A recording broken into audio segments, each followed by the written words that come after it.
बिस्मिल्लाहिर्रहमानिर्रहीम। अस्सलाम वालेकुम 10th क्लास। आज का हमारा लेसन है acid bases and salts. Chapter second. Topic है हमारा salts. What is salt? A solid compound form due to neutralization reaction of an acid and base is called salt.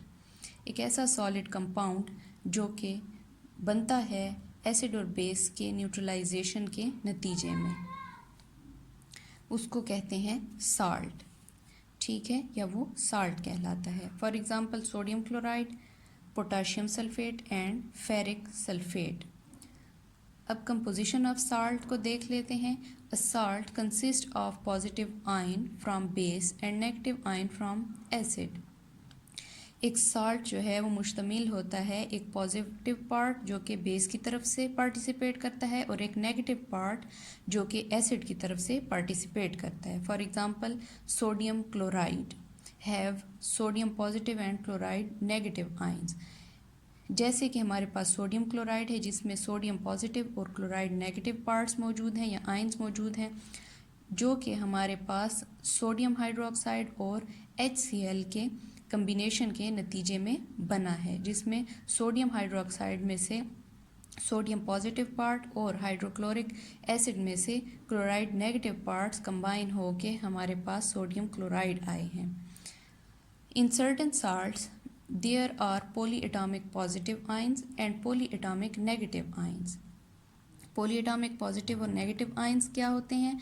जैसे कि हमारे पास सिंगल कैटाइन है और सिंगल एनाइन है। इसी तरह ज़रूरी नहीं है कि हर साल्ट में हमारे पास सिंगल या मोनो पॉजिटिव और मोनो नेगेटिव एटम हो, बल्कि हमारे पास कुछ साल्ट में पॉली एटॉमिक पॉजिटिव आयंस और पॉली एटॉमिक नेगेटिव आयंस होते हैं। Poly means many, atomic means atoms, यानी कि मैनी एटम्स, पॉजिटिव पार्ट और negative part. For example ammonium sulphate और अमोनियम नाइट्रेट, जिसमें अमोनियम पॉजिटिव पार्ट और सल्फेट नेगेटिव पार्ट है। और इसी तरह अमोनियम नाइट्रेट में भी अमोनियम पॉजिटिव आयन और नाइट्रेट नेगेटिव आयन है। कुछ हमारे पास मेटेलिक पॉजिटिव आयंस हैं जिसमें सोडियम, पोटाशियम, कैल्शियम, मैग्नीशियम और एल्युमिनियम शामिल हैं। इसी तरह कुछ नेगेटिव आयंस हैं जैसे कि chloride ion, bromide ion, phosphate ion और सल्फेट आयंस मौजूद हैं। Generally salts are ionic compounds are ionic in nature. Salts जो हैं वो आयनिक होते हैं, जैसे कि हम पढ़ चुके हैं, नेगेटिव और पॉजिटिव आयन के कम्बिनेशन से बनते हैं। तो साल्ट्स जो हैं वो गुड इलेक्ट्रोलाइट्स होते हैं। जैसे कि हम जानते हैं कि ऐसे सॉल्यूशन या मोल्टन फॉर्म में ऐसे कंपाउंड्स जो कि पॉजिटिव और नेगेटिव पार्ट रखें या एनाइंस और कैटाइंस पर मुश्तमिल हों, वो गुड इलेक्ट्रोलाइट्स होते हैं। चूँकि साल्ट्स आयनिक कंपाउंड्स होते हैं, इनमें कैटाइन और एनाइंस मौजूद होते हैं, तो ये गुड इलेक्ट्रोलाइट हैं इन molten and in solution form, और ये इलेक्ट्रिसिटी को कंडक्ट कर सकते हैं। नेक्स्ट टॉपिक है हमारा different methods for preparation of salts. Salts को बनाने के मुख्तलिफ तरीके, इसमें these methods can be divided into 2 types. हमने इन मेथड्स को 2 टाइप्स में डिवाइड किया है। Number 1 preparation of soluble salt and number 2 preparation of insoluble salt. सबसे पहले हम प्रिपरेशन ऑफ सॉल्युबल साल्ट्स को पढ़ेंगे। These salts are usually prepared in water and recovered by evaporation और क्रिस्टलाइजेशन। सॉल्युबल साल्ट को आम तौर पर एक्वस मीडियम में प्रिपेयर किया जाता है, और जबकि इनकी क्रिस्टल्स लेने के लिए इनको क्रिस्टलाइजेशन इनकी की जाती है, इनको फ़िल्टर करके या फिर एवेपोरेशन मेथड के ज़रिए से वाटर को एवेपोरेट करके और क्रिस्टल्स हासिल कर लिए जाते हैं। सबसे पहला मेथड है by the action of an acid and a metal. एक एसिड और एक मेटल के एक्शन के नतीजे में साल्ट का बनाना। डायरेक्ट डिस्प्लेसमेंट मेथड, जिसको हम डायरेक्ट डिस्प्लेसमेंट मेथड भी कहते हैं। इस मेथड में एक रिएक्टिव मेटल एसिड के हाइड्रोजन पार्ट को रिप्लेस करके रिस्पेक्टिव साल्ट बना देता है। एग्जांपल्स देख लेते हैं। 2HCl plus Mg change into MgCl2 magnesium chloride plus hydrogen gas. साथ में हाइड्रोजन गैस भी लिबरेट होती है। इसी तरह सेकंड एग्जांपल में 2HCl plus Ca calcium change into CaCl2 plus hydrogen gas calcium chloride और साथ में हाइड्रोजन गैस लिबरेट हुई। थर्ड एग्जांपल में 2HCl plus zinc change into zinc chloride plus hydrogen gas. तो ये हो गया डायरेक्ट डिस्प्लेसमेंट मेथड। सेकंड हमारे पास जो इसका मेथड है वो है by the reaction of an acid and a base, neutralisation method. एक एसिड और बेस के नतीजे में साल्ट का बनना जो कि न्यूट्रलाइजेशन रिएक्शन या न्यूट्रलाइजेशन मेथड कहलाता है। For example NaOH sodium hydroxide, HCl hydrochloric acid जो कि सोडियम हाइड्रोक्साइड बेस है, HCl एसिड है, change into NaCl plus H2O।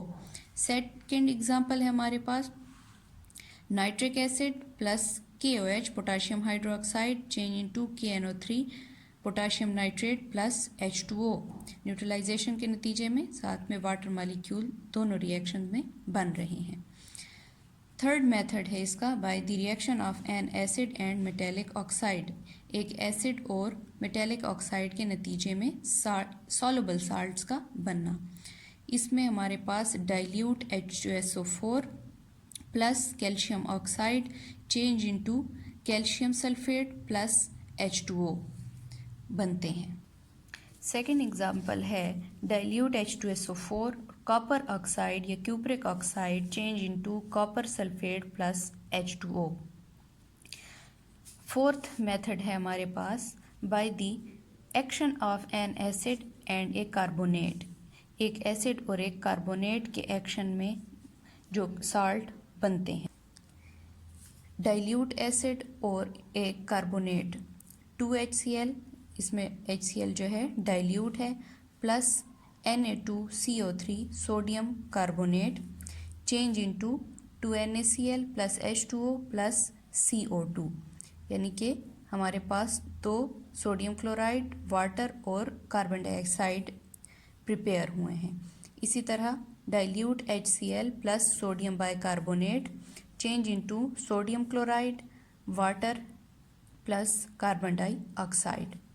तो ये 4 मेथड्स थे जो कि सॉल्युबल साल्ट्स की प्रिपरेशन जिनके ज़रिए से की जाती है। अब नेक्स्ट है प्रिपरेशन ऑफ इनसॉल्युबल साल्ट्स।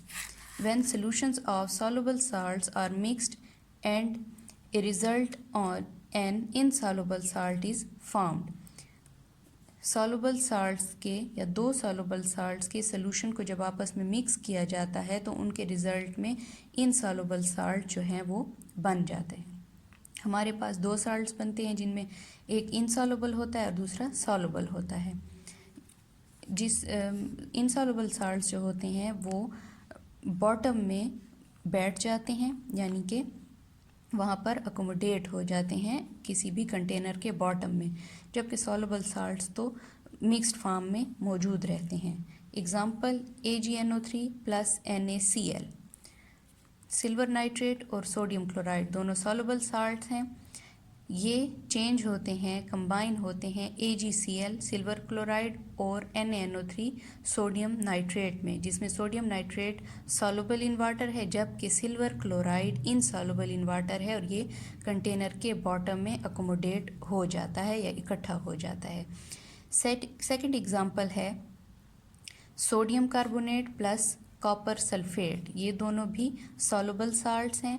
इनके कम्बिनेशन से हमारे पास सोडियम सल्फेट और कॉपर कार्बोनेट बनता है, जिसमें सोडियम सल्फेट सॉल्युबल साल्ट है जबकि कॉपर कार्बोनेट इनसॉल्युबल साल्ट है, और ये भी कंटेनर के बॉटम में अकोमोडेट हो जाता है। तो बच्चों आज का लेक्चर यहीं तक था। अपने लेक्चर को सम अप करते हैं, जिसमें आज हमने साल्ट्स को डिफ़ाइन किया, डिफरेंट पॉजिटिव और नेगेटिव आयंस देखे पढ़े। उसके बाद हमने प्रिपरेशन ऑफ सॉल्युबल साल्ट और इनसॉल्युबल साल्ट्स पढ़ी, जिसमें हमारे पास 4 टाइप्स इनसॉल्युबल साल्ट्स की प्रिपरेशन की थी और 1 टाइप सॉल्युबल साल्ट की प्रिपरेशन की थी।